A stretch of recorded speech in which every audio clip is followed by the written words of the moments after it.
सहनशीलता। जीवन का आधार कामना है। कामनाएं अंतहीन होती हैं। हर इंद्रिय, हर क्षण नई कामना पैदा कर देता है। यहाँ तक कि स्वप्न को में भी कामना पीछा नहीं छोड़ती। कामना जब अत्यंत तीव्र हो जाती है तब वह तृष्णा बन जाती है।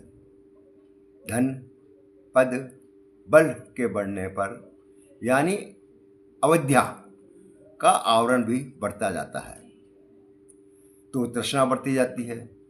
तृष्णा लोभ, मोह आदि भ्रष्टाचार के कारण भी बन जाते हैं।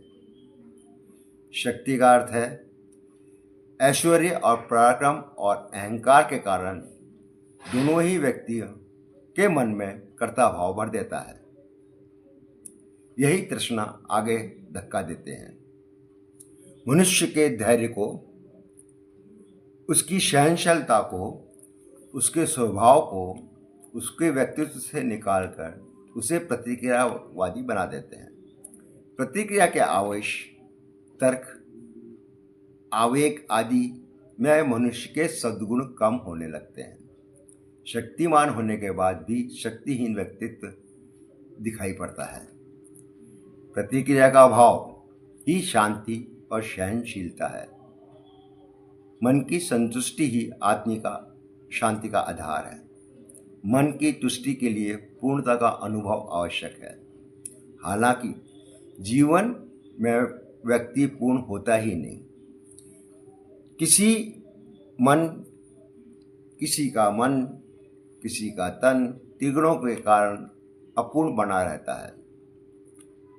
यह त्रिगुण सत्व, रज, तम ही कामनाओं की निरंतरता का आधार है। उसके बाहर निकलने का मार्ग भी ज्ञान और कर्म के बीच का संतुलन है। सभी व्यक्ति क्षमावान, शांत होकर सहनशील बना रहता है। गीता में श्री कृष्ण ने यह भी कहा है, अत्याचारों को सहन नहीं करना चाहिए। यह अत्यंत आवश्यक हो तो युद्ध तो करना चाहिए। जो व्यक्ति क्षमाशील हो उसके सामने क्षमा का भाव रखना चाहिए।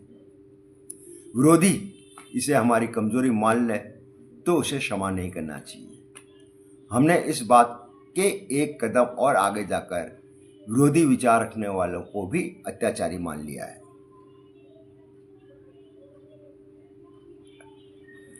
गीता के कर्म सिद्धांत।